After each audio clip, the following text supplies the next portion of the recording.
To those of you who don't know me, I am Dr. Jeffrey Lewis, a faculty member of the Object Relations Institute.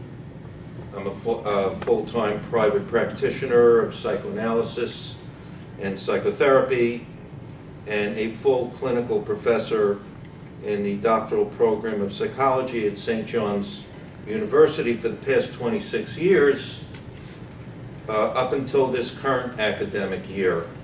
And I voluntarily exited because it became completely cognitive behavioral and I was out of there.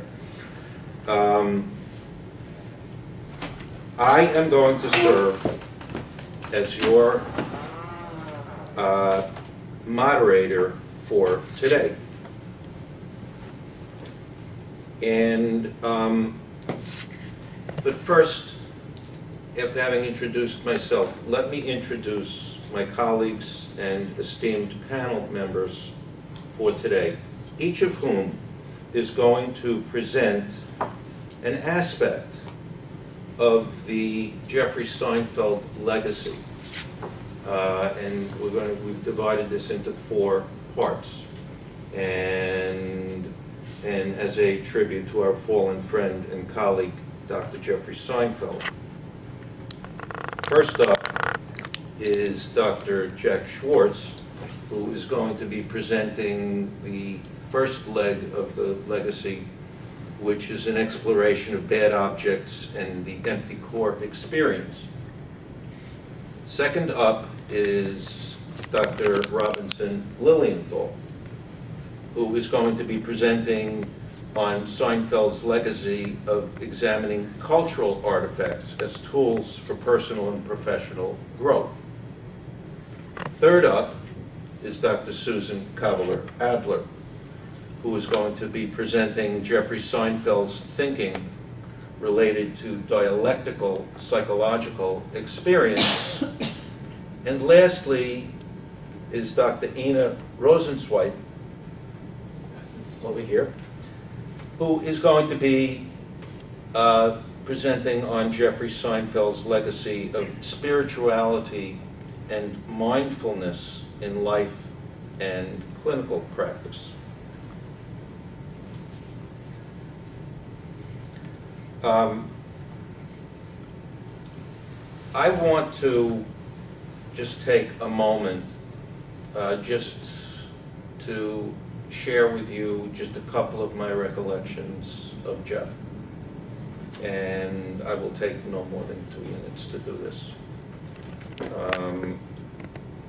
You know, Jeff was so modest at times that he was embarrassed when I introduced him at my first conference at ORI as a moderator in 2009. He was ready and already approaching the podium when I stopped him and said he must be properly presented and introduced to the waiting audience. He looked at me humbly, his eyes beseeching, and asking, why? On January 22nd, 2011, 3 days before his death, I began jotting the following notes to be worked into a fitting introduction for my friend, who was to be a speaker at the ORI's 20th anniversary conference entitled Dialectics of Mortality and Immortality, Time as a Persecutory versus a Holding Object. Though Dr. Seinfeld will speak to us, this is what I wrote those 3 days, though Dr. Seinfeld will speak to us for 30 minutes, I could listen to him for 3 days. His style is sublime, crisp, wily, unpredictable. He possesses this special charisma, and his style is stalking the lecture space. He's not confined by a stationary podium or by precisely prepared and scripted notes or for a formal paper. Rather, he works off of scratched notes on any stray paper. That was completely sufficient. I'm not really easily impressed with people. I mean, having gone to the New School for Social Research in the heyday, and having studied with people like Hannah Arendt and Hans Jonas and Aaron Gurvich and Leon Festinger, people don't really impress me very much. This guy impressed me. And if I were to run into him, you know, I would say, Jeff, I'd smile and ask him, please teach me, enlighten me, give me wisdom, magically make lucid that which seems so confusing and obscure. My 2 hours of standing with him in December 2010 at the ORI holiday party, and these pictures are invaluable to me, of me and him. These are the last time I saw him. And I spent 2 hours with him, and to me, it was magical. It was ecstatic. It was the endless now, the moment without beginning or end. Truly, time was no persecutor. And I miss you, my brother, and as we all so sadly do. Today, time is a persecutor because each one of these 4 presenters is going to be given 20 minutes, and I'm sure that their presentations could easily go an hour and 20 minutes. So time is a persecutor today. But I'm not going to belabor this any further. I want to introduce our first speaker, Dr. Jack Schwartz. And let me just say a word or two about him and then his paper. Jack Schwartz is a nationally certified psychoanalyst and faculty member, lecturer, and control analyst at the New Jersey Institute for Training in Psychoanalysis. While maintaining a full private practice in northern New Jersey, Dr. Schwartz is a regular contributor and writer for a variety of clinical journals and is the author of a psychoanalytic novel called Our Time is Up. We all say that at some one point or another. Dr. Schwartz has been a regular presenter for Object Relations Institute, NJI, and AAP. His recent published article on Freud's Ermatrim led to the creation of his new multimedia project designed to offer a unique learning experience about the origins of psychoanalysis. And he's going to be presenting this at 3 o'clock today, I think in this very room. If you haven't seen it, you've got to see this. This is a must-see. You will thank yourself. You'll go home tonight and you will thank yourself. And I saw it in New Jersey. I'm coming back. I'm coming back. I need to see this again. So I really, really strongly recommend this. In addition, Jack did an interview with Jeff Seinfeld in May of 2010. And I believe that interview, without you having to go searching around on the internet or wherever, I believe that we have copies of that, which we will distribute after this symposium is finished. So, again, a wonderful contribution and something you'll cherish. I present to you my friend, Dr. Jack Schwartz. Thank you. Thank you for that great introduction. And I'm trying to think of a better term, something Jeff would do. Say, well, time is a persecutory object. I was thinking maybe time is a editing object. So maybe time is an editor. So I have to keep things tight. And there's a lot of material. I'm going to try to go over the foundation of Jeff's work, what inspired me when I first saw him speak. It became really the hallmark of my practice after speaking with him and connecting with him. And I'm looking at these books, must-haves, right? Bad Object, Empty Core, these are foundational ideas. And I'm going to go over this with some detail or some case material, and we'll mix it up at that point. The name of this presentation, by the way, is called The Good, the Bad, and the Empty. And subtitle would be Self-Hate and the Demystification of the Therapeutic Process. So that was Jeff was about demystifying it, making it an organic experience that's not in some sort of ivory tower, but rather something that we can live with, connect with, talk about. Jeff was alive with ideas and possibilities of the time of his passing. You'll see that in the interview, which is actually the year before he passes. He made good on Donald Winnicott's playful, paradoxical comment that I hope I'm alive when I die.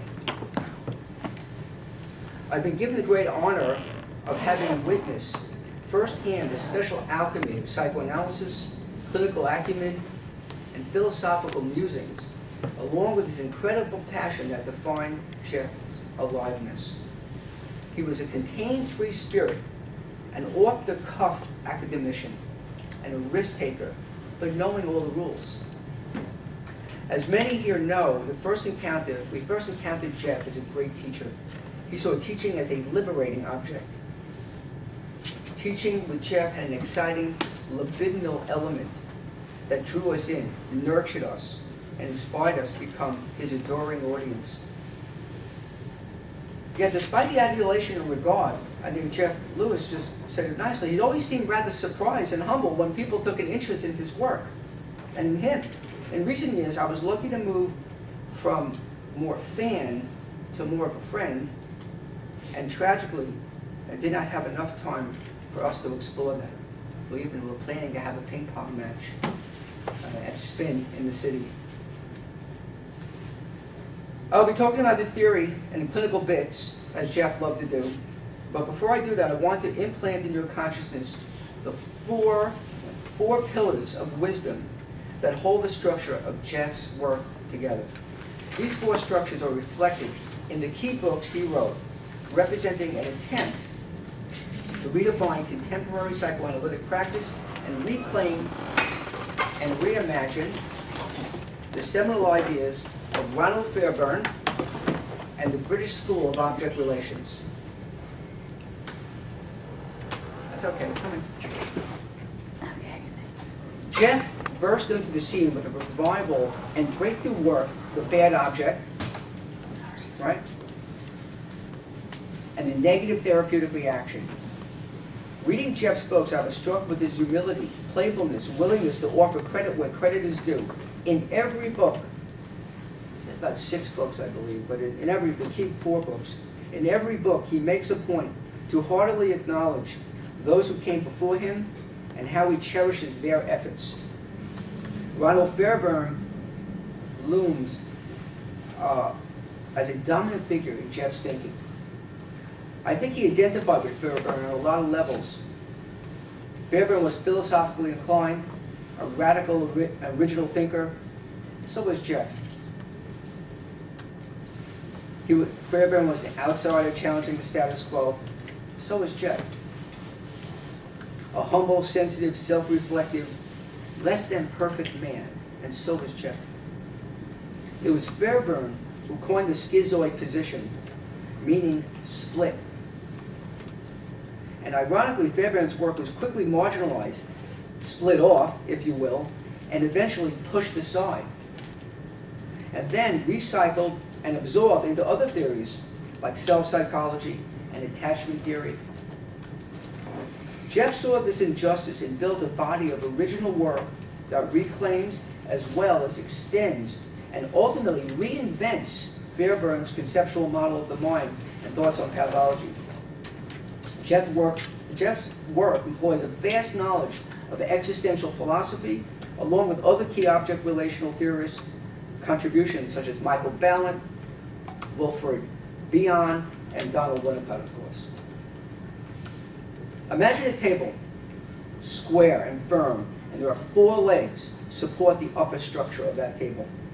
Leg 1 will label the bad object. Okay? This is the early, often pre-verbal rejections, injuries, and frustrations that become internalized and split off and forgotten, repressed. Remaining in the unconscious, a self-sabotage emerging as symptoms and failed individuation. The second leg is the other side of the bad object. That is, no object. In other words, the empty core. In this existential pre-verbal experience, the individual is doomed to repeat endless cycles of merger and attachment, only to discover a purgatory of aloneness, abandonment, and a hollow, gnawing hunger, as Jeff would describe as a psychic black hole. On the third leg, we see the therapist's role. I didn't bring those two other books. The two other books. The third leg, we see a therapist's role as an agent that attempts to neutralize and contain bad objects and the empty core experience. Leg 3 is organized around a healing attitude, reflecting in the concepts of interpreting and holding. So Jeff has a book, Interpreting and Holding the maternal and paternal functions of psychotherapy. So we have bad object, empty core, interpreting and holding, which these and this leads to, Jeff told me that Freud, via the Oedipus complex, focused a lot on fathers. While in the years ahead, we discovered Winnicott, in the maternal role, he was all about mothers. Holding is designed to allow the patient to feel validated, connected, empathize, understood, protected, and creating a secure base. And I put object again there.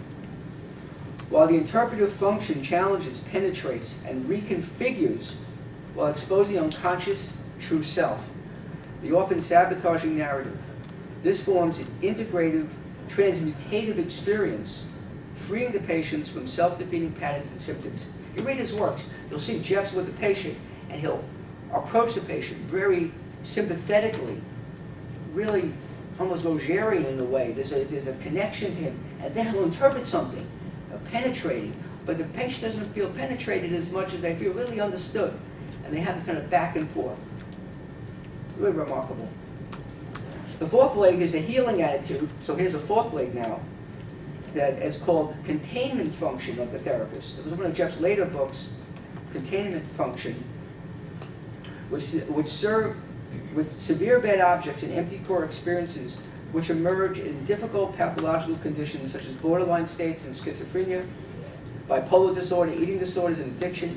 The analyst is confronted and challenged to remain alive in the face of profound, overwhelming, destructive, somatic, and psychological forces.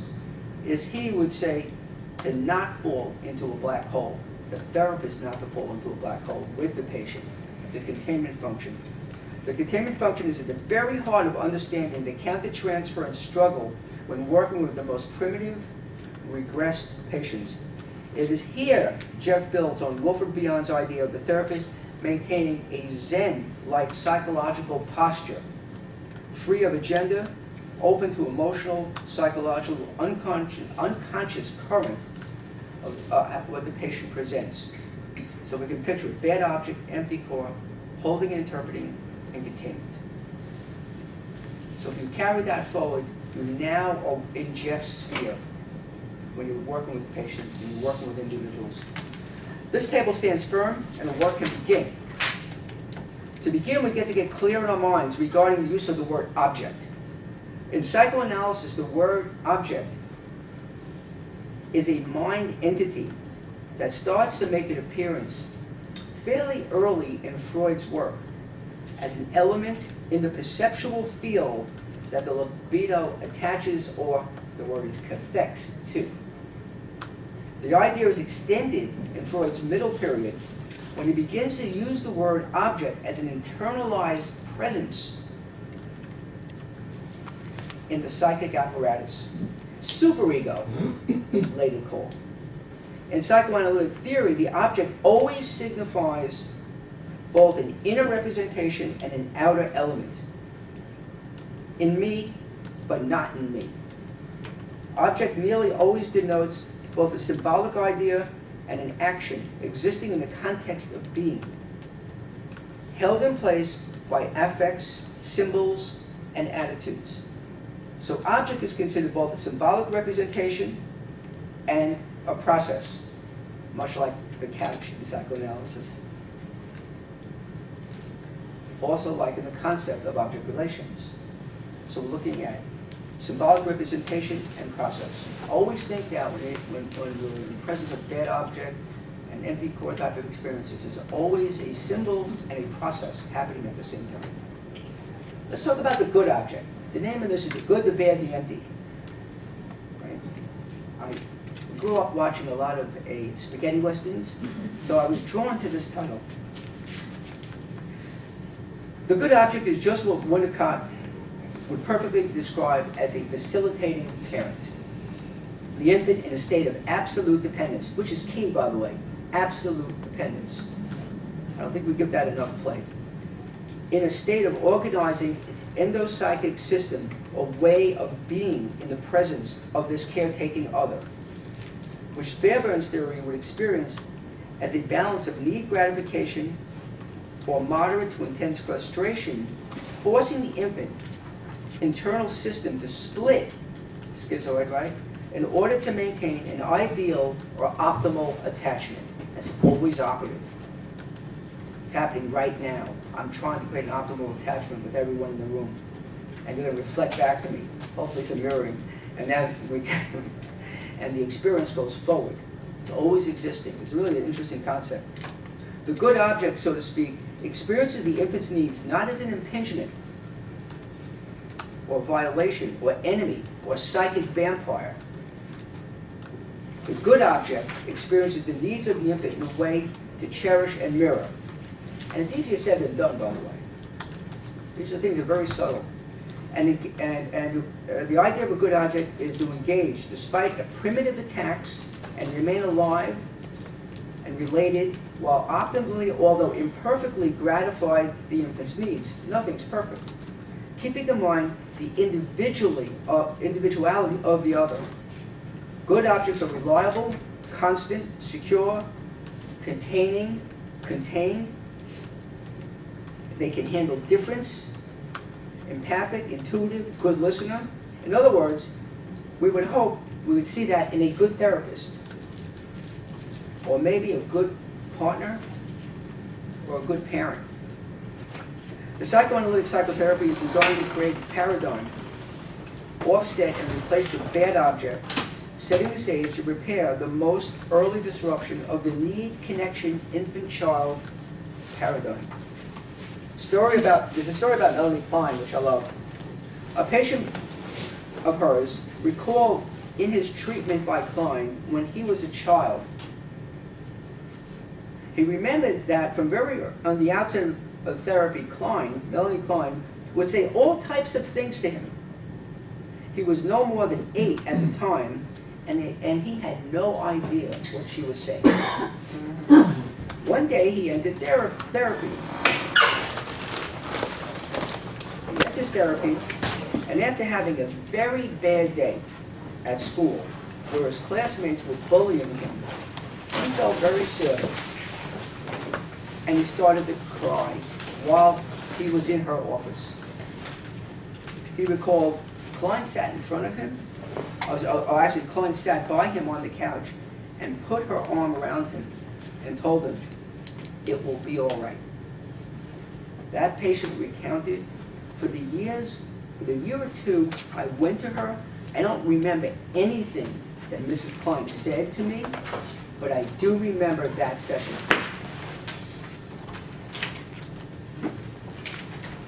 I have a lot to talk about the good object and go on and on stories. Let's move to the bad object. And this is really Jeff's cornerstone.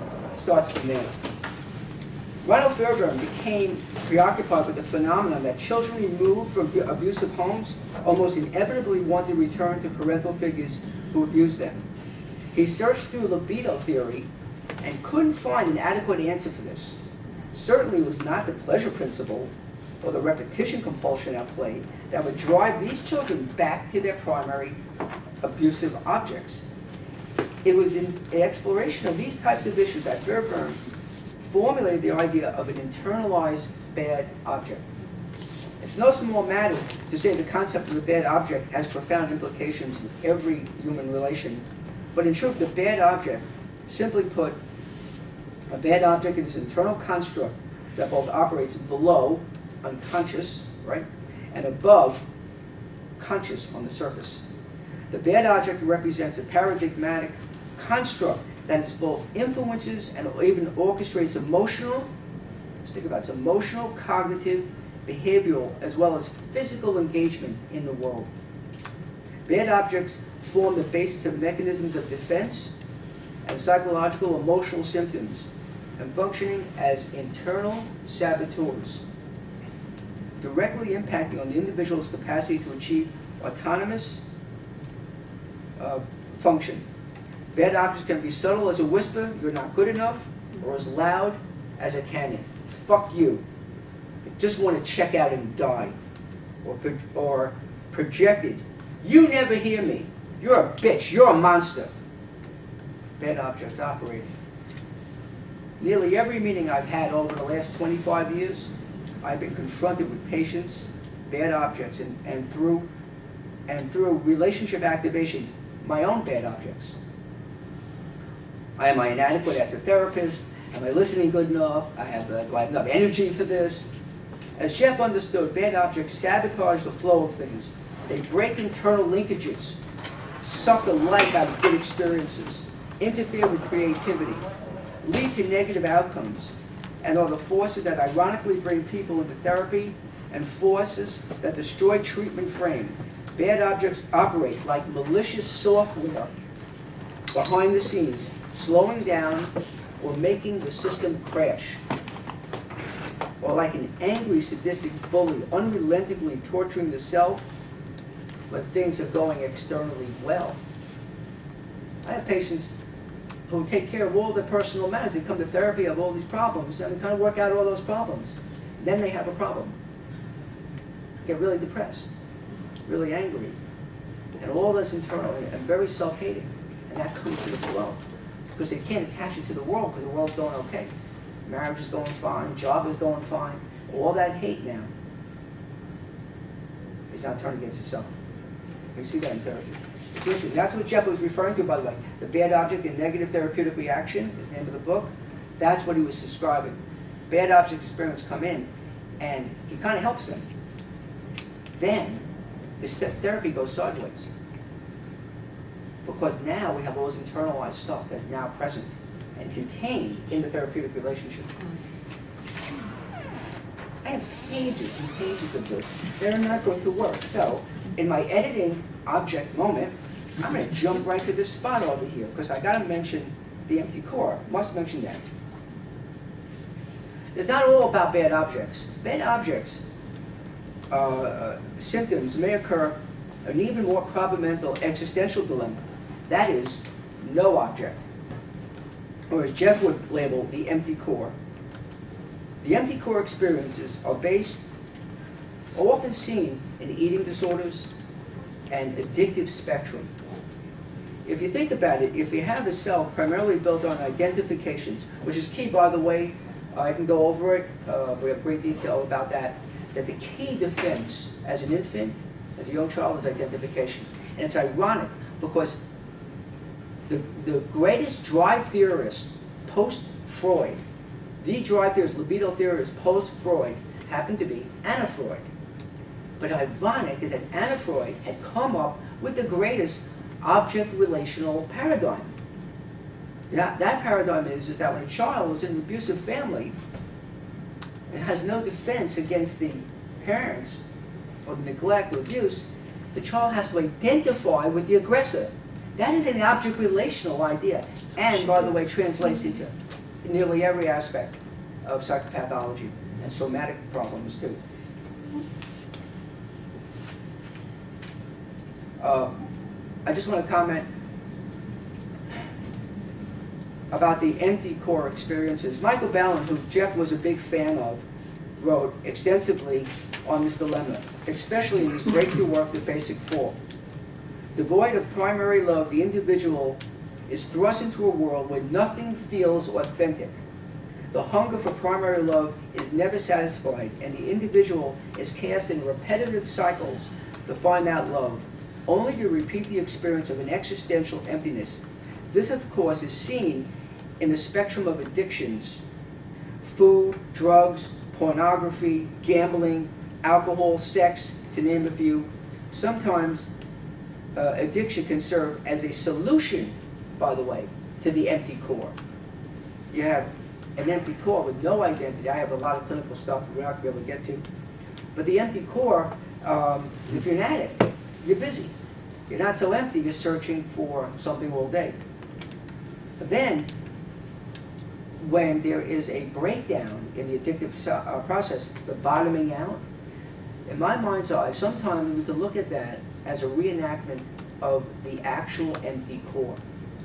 And it's in that moment that someone enters therapy or goes into a 12-step program.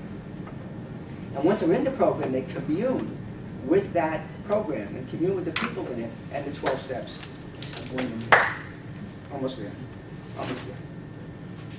I have some patient examples, maybe I'll get the chance to get to later, about identifications and how people use the addictive process to overcome bad object, which sometimes covers an empty core experience. One other thing, the empty core experience, we have patients with the empty core experience, it's a very difficult thing for them to free associate. It's a little bit tricky. Of course, when the idea of free association occurs to them, something blank happens. There's not just like a blockage. It's not like a typical, let's say I'm resisting or being recalcitrant or I have secrets. It's just that they don't know. It is kind of like a wasteland feeling. So there you have it. The good, the bad, and the empty. I hope this outline helps to demystify the psychotherapy experience, and the constructs can be a platform for further research and creative encounter. Thank you. I feel guilt.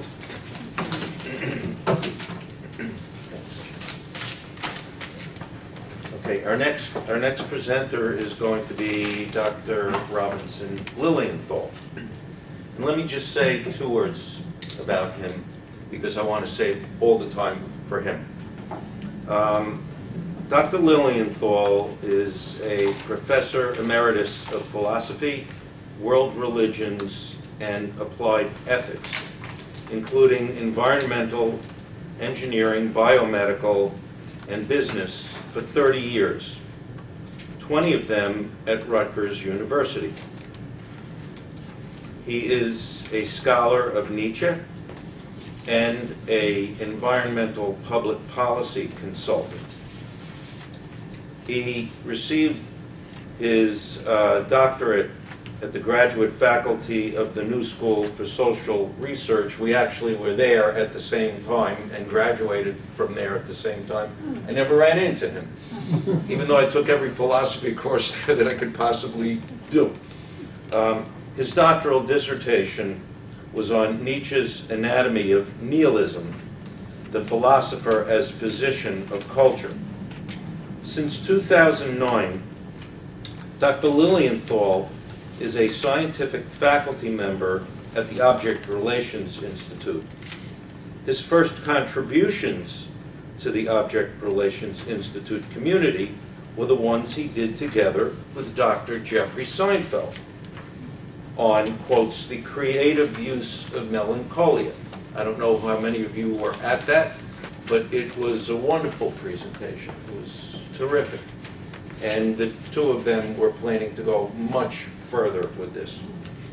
He's currently working in the field of global cultural artifacts and their possible therapeutic application. I present to you my friend, Dr. Robinson Lilienthal. Thank you. That's a very nice introduction. I feel like Jeffrey was saying, I don't need an introduction, but I understand the formalities of the structure. I want to dedicate this to Clio Psyche. When I came here for the first time last year and saw those copies of Clio Psyche, I was really impressed by the articles, and of course I loved that title, given my background and so on. I've been working in the field of sort of what used to be called interdisciplinary, where we put together the social sciences and humanities. And that's kind of fallen out of favor in the academic world. I think we've divided ourselves up into more and more pieces. And one of my great concerns is to be able to try, finally, to put some of these pieces back together again. In the field of psychology itself, I'm always appalled by the fact that the Freudians don't talk to the Jungians, don't talk to the object relations people, don't talk to the attachment people, don't talk, I mean, it's, as an outsider, as a, you know, as a mere layperson here, I'm always shocked that you people can't seem to find, well, I don't mean you people. Everyone. I don't mean you people. But we all can't seem to find a way to come up with some integral theory here. I'm appalled by it. I'm shocked. I don't understand why we keep learning more and more about less and less and don't put the body back together and put the psyche back in. Yeah? So, yesterday morning I gave a paper called Oedipus in the Shadow of Moloch, based on Martin Bergman's extraordinarily brilliant and I think revolutionary book, which alas fell into oblivion, should be out in paperback. I wish Columbia would do that. He has a few lines that I want to start with. I wish to emphasize that psychology, uninformed by history, cannot illuminate a person in his or her historical setting. Conversely, a historical approach that pays no heed to psychological forces cannot account for the obdurate persistence of certain myths, as for or for the hold that they have over many generations. Understanding anti-Semitism, for example, which is what he's discussing here in this chapter, requires a historical as well as a psychological approach. So, and that's by way of honoring Cleo's psyche. I've been working on the idea of cultural artifacts for a while. Jeffrey and I discussed this many, many times. I met him as a friend first and then later as a colleague. And prior to his death, as Jeffrey Lewis just said, Jeffrey Seinfeld and I were working on doing a workshop on the Brothers Karamazov. Alas, he died before. And last May, I was able to set up a situation where sort of I created a kind of in absence, presence, whatever, lecture on that topic. I'm not going to define artifacts right now, that's for another occasion. Jeffrey liked to say that his name meant the fields of being. In German, Sein means being, felt, yeah. So, fields of being. He used to, I don't know, at least to me he did, play on that name of his. And in the intro to The Bad Object, he refers to Psycho, the famous Hitchcock movie. And that is a cultural artifact, as Jeffrey and I understood it. And it would illustrate the Jocasta complex, as well as, of course, in general, object relations. Norman Bates internalizes his mother. In fact, he talks in her voice, he dresses like her, and he kills other women in the name of his mother. Yeah? So it's a perfect example to illustrate the internalization of the bad object. A far more challenging example would be the Brothers Karamazov, where, of course, Fyodor is the bad object. I would say today he's Laius. He's Laius to his four sons who were playing Oedipus. Yeah? One of whom actually kills him. All four of them rebel. As I say, it's a perfect example of the Laius complex vis-a-vis four sons. I don't really want to talk a whole lot about that, except that at the end, Alyosha's vision of that we are all responsible for all, yeah? And also this kind of nature mysticism is at least Dostoevsky's attempt to resolve the intergenerational conflict and the violence between children and their parents. So when he throws himself on the ground in the sticky leaves and he realizes he's one with nature and that we're all responsible for all, this is one of the, I think, great moral and psychological insights that Dostoevsky leaves us with for all of the other detritus around him in his novels. He was a true artist. As a human being, that's another question. I want to look briefly as an example and as an homage to Geoffrey, the stories, the Iliad and the Odyssey. I want to use them as an example of the transition, the stages, the adventures that a psyche goes through.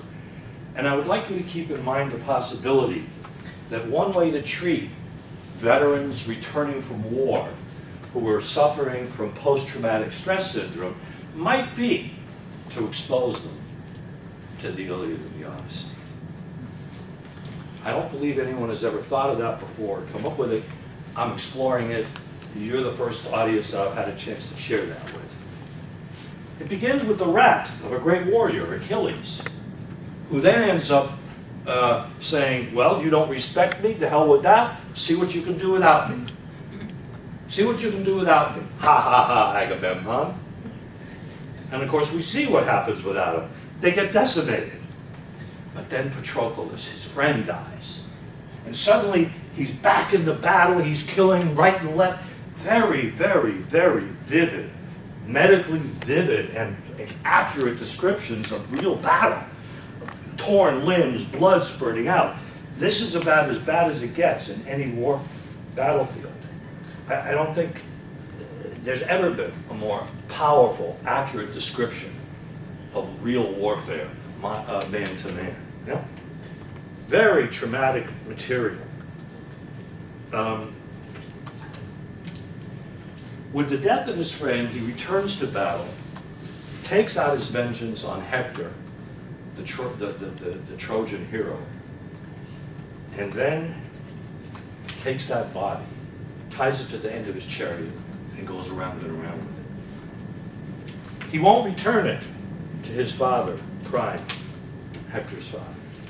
In the middle of the night, Hermes takes Priam to Achilles' tent. And Priam kneels down in front of him and kisses the still bloody hands of Achilles and says, please, return my son to me. Think of your own father. Would you not want your body returned to your father? And they weep. And that's the end of the Iliad. That reconciliation between a father and a son in the presence of a dead son. In the Odyssey, we have the return of the great warriors. And the usual way, of course, is to put it as an external adventure. I would like to propose that Polyphemus, the Cyclops, Circe, Scylla, and Charybdis, all of these are internal states of the return of a warrior, trying to reintegrate themselves back into normal pre-war, post-war society. These are their nightmares, their visions, their insomnia, yeah? Their sudden startledness at the sounds of a car backfiring.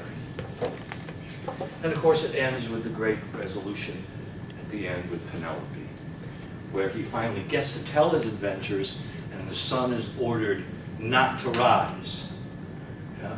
So for a 24-hour period, the sun doesn't rise, according to the story, and he gets to tell his tale.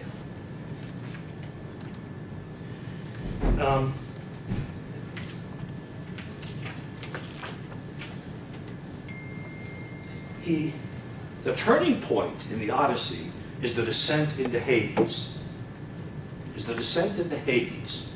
Where he goes deep into the psyche. If we take a Jungian, where I use the name, word, a view of this, we're descending into the underworld of our unconscious.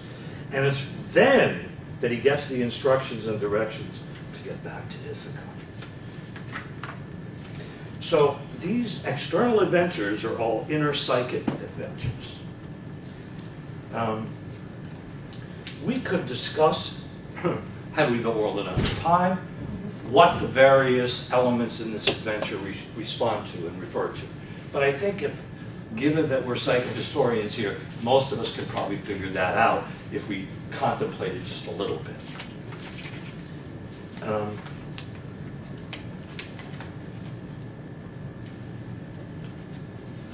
There's a lot more that could be said about all of this, and I hope at some point that I will. I would like to sort of end, because I want to keep this short. There are other people after me, and I would like some time for discussion.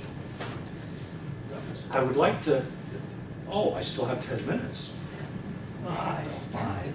What amplitude of time I've got here. Let me just interrupt myself anyway I wanted to say something about Jeffrey. It would be inappropriate for me not to. I said at his memorial service that in a world of gonifs and schnorrers and schlemiels,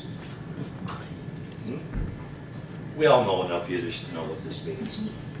Jeffrey was a true mensch. A true mensch. And he had an impish quality that I'll never forget. I mean, he was like Yoda in many ways. He was a remarkable person, and I still miss him even more every day. We would play intellectual ping pong. He was one of the few people where we could go from Confucius Analects to Kierkegaard's Fear of Truth, and back to Plato and to Freud and Nietzsche, and we could just keep up with each other. It was just an amazing experience for me. I think I've met only a handful of people in my life who challenged me that way continuously, and who I got the pleasure of challenging as well. He wasn't young when he died, but he died much too young. And he did fulfill that Winnicott statement. He was alive when he died, for sure. And and I think those of you that were here in the beginning, you saw him talking, you see how alive he was.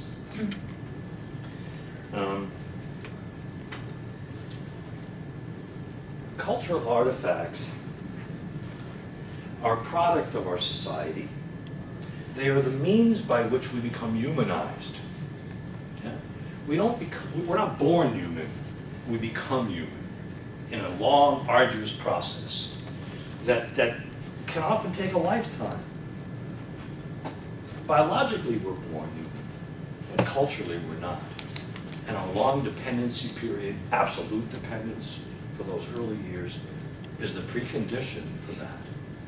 Not to mention our frontal lobes, which we learned about yesterday from Ian's talk and other places. Cultural artifacts evolve over time and they get recreated. Now that I've got a couple more minutes, I don't need to remind you all that Homer is the precursor of James Joyce's Ulysses.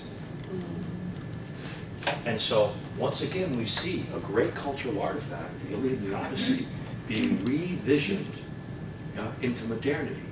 And it's brilliant the way Joyce takes the entire history of English literature, and just, and Western literature, and just zips it along and gives us little snippets of it. So, I don't know whether any veteran find any benefit in trying to read Ulysses, but I think they absolutely could find benefit in reading at least parts of the Iliad and the Odyssey. I've still got 5 minutes. Any questions? Anybody want me to elaborate on anything? I've got 5 minutes. Yes. How was Homer related to James Joyce, or James Joyce's work? It's called Ulysses, the book, Yes. and it's based on the Odyssey, the return of Odysseus. Leopold Bloom plays Odysseus, Daedalus plays Telemachus, his son. So, and at the end, of course, we have the famous soliloquy by Molly, where she remembers her first relationship with Leopold, and where she keeps saying yes. In fact, this is the reason that the book was declared to be obscene, because of the explicit sex that's at the end of that novel. And that's Penelope and Odysseus finally celebrating their mutual return. It's not irrelevant to point out that before they can go to bed, Odysseus has to kill the suitors who want to get rid of him because they want to take his place. And so he and Telemachus have the shootout with the suitors, and then there's a final test where finally he says to Penelope, he returns to his full Odysseus stature. Athena comes and sprinkles fairy dust and says, now you don't have to look like an old bum anymore. You can be handsome Odysseus. And so finally Penelope recognizes it.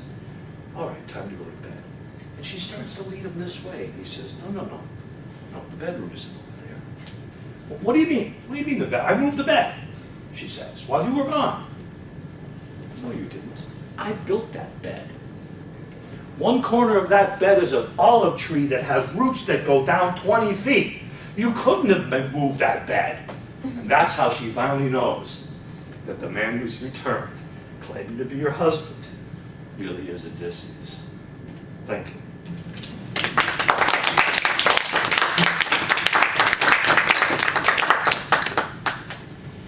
That's great, though.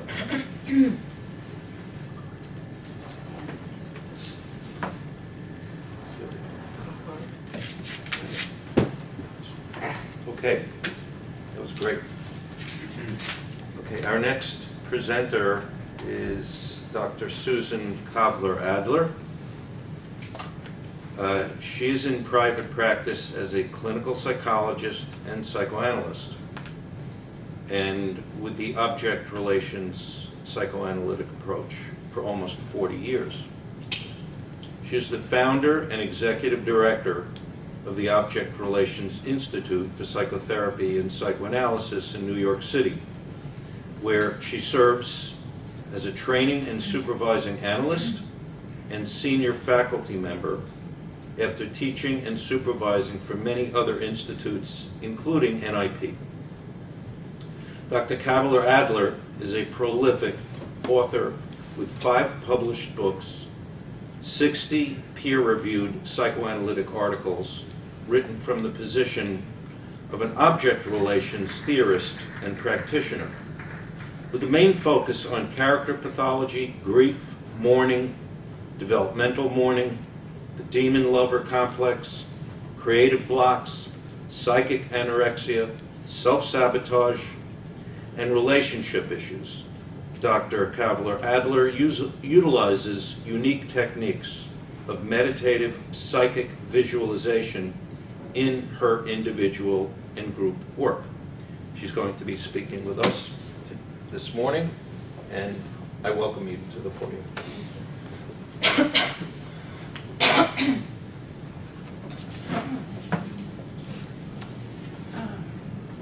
Good morning, everyone. I served on quite a number of you yesterday in my talk on Camille Claudel and Suzanne Farrell, so welcome back and welcome to the rest of you. When I speak about Jeffrey, my first experience is of warmth. And I want to speak a little bit about the dialectic between him and I, leading into the dialectic between his thinking and his theoretical and clinical thoughts. Because we had quite a long relationship over the years. When he did die, which was such a shock to all of us, and it came very soon after our 2011 20-year, it was a holiday party, but it was a celebration of the 20 years of the Object Relations Institute, which Jeffrey Seinfeld was with us from the very beginning. And it was so soon after that, when he was most alive. His health was back after having gone through a lot of medical issues. He was really blooming again. And it was just like a month later, he died in the most sudden way from a heart attack in the street. The police called his wife. When I met his wife, which actually, even though I knew Jeffrey for over those 20 years and a little more, I met her at the NYU memorial service for Jeffrey, where I had gotten up to speak about him, and feeling him very much in my heart. When I spoke with her, the first thing she did was to point to her heart. And she said, he spoke about you all the time. And she said, of course, also the Object Relations Institute, and she said that he was so highly honored to be part of the Institute and was thrilled to have been at the head of the table with me at the 2011 20th anniversary celebration of the Object Relations Institute. Now, my first meeting with Jeffrey also goes back, so there was the dialectic between him and me begins with a dialectic between the heart and mind. So she spoke of him being me being in his heart. I spoke of him being in my heart at the memorial service. But I also remember back to our first meeting at lunch. We had met before, but we had our first lunch together. And I had, at that time, read his book, The Bad Object, and just had read The Empty Court. And so I'm very glad that Jack brought the two today. I was communing a little bit with The Bad Object last night. But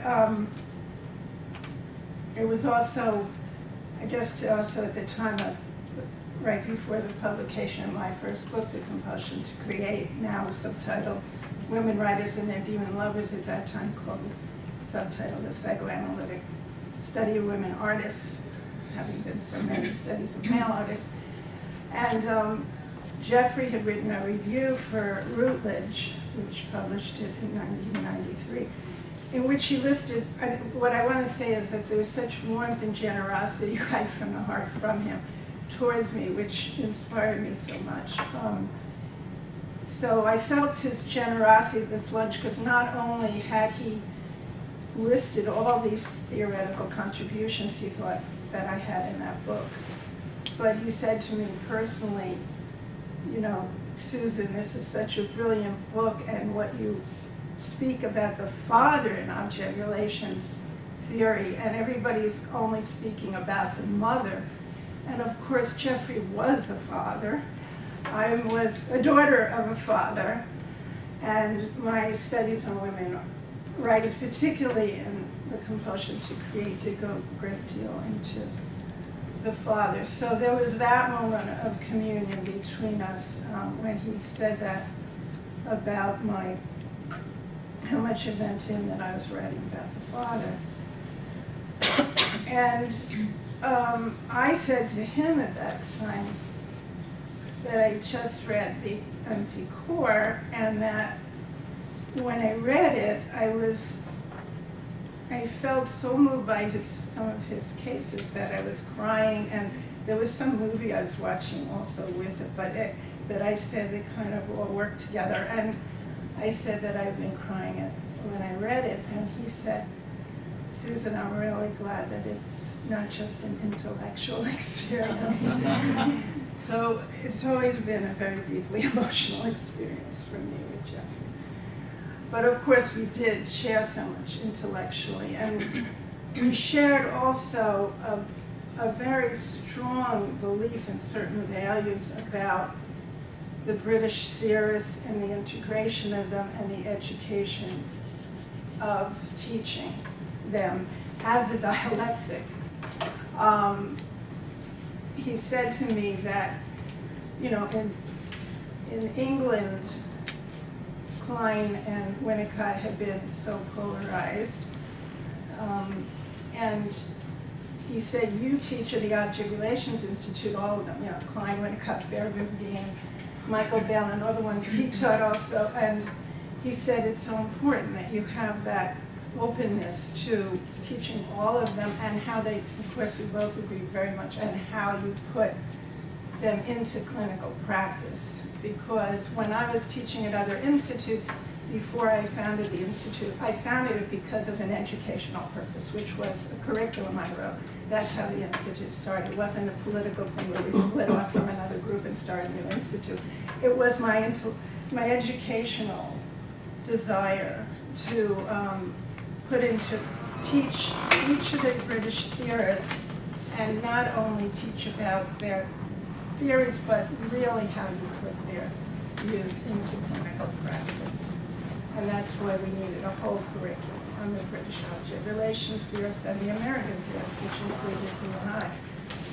So, so he was appreciative of that dialectic there between Klein and Winnicott being taught together, and as well as Fairbairn, who was favorite. I've taught all of the British theorists, so I taught his favorite, Fairbairn, but more and more he moved into Klein, and we talked about that too. So we shared that dialectic together, that we wanted to teach the interaction of the theorists and how they contributed to clinical work. And that was part and parcel of everything in our conversations over lunches for the next 20 years. The Empty Core came out in 1991, and I just read it. Compulsion to Create came out in 1993, and the Institute started, we were both presented the first conference, and then all the way through those next 20 years that he lived, now we're 25 years, but that was 20 years when he died. All through those years, he was doing a workshop for our institute every year and was on our conference panels as a speaker or discussant right from the beginning when he was our first speaker and me with him. And he brought Dr. Robinson Lilienthal into our institute. You know, there was a lot, he loved his job at NYU because he loved the students, he loved being an educator, and he got so many students there, and that was his first commitment, was becoming a full professor there at NYU. But there were things he couldn't do. So whenever he wanted to do a unique workshop, he'd say, hey, Susan, can we do it at the Object Relations Institute? And that's how he brought in Robinson. And and he was always pleased to have dialectics with people that he felt enormously respectful of and challenged by. So we all did it together. He also, whenever he would do his own workshops each year, he would always invite me up to the front to sit with him in the panel and to have a spontaneous dialogue. So that was something that just organically was there. Now, related to, I just want to say that, so that idea of the Klein and Winnicott as a dialectic in the Institute curriculum, as opposed to having originally been polarized, although now I'm being asked and going to speak in London next week on the Klein-Winnicott dialectic. So in London now, they want that integration. The British Psychotherapy Foundation has asked me to speak on this particular book, the Klein-Winnicott dialectic. So that carries forth his idea of mine about the interaction of the two theorists and their clinical contributions as opposed to polarizing them, which was an unfortunate loss when they were polarized for a long time in Britain. We can get back a little to the bad object. Although Jack was focusing on the bad object part, I want to focus on the dialectic that in that book, which was his first book, and he said he wrote it because he said, why is everybody hating me? I have to figure this out. All this, both his child and adult patients were hating him so much, so then he realized there's so much borderline phenomenon with them, where people are so attached to the bad object. He wrote the book, The Bad Object. But in that book, there was all his contributions from Fairbairn. Now, Fairbairn at first was like where he was so solidly based, and later, you know, more and more we talked about how passionate he was feeling about not Klein, because I was very much always teaching Klein and writing about Klein. But his initial passion in his thesis, his doctoral dissertation for NYU, was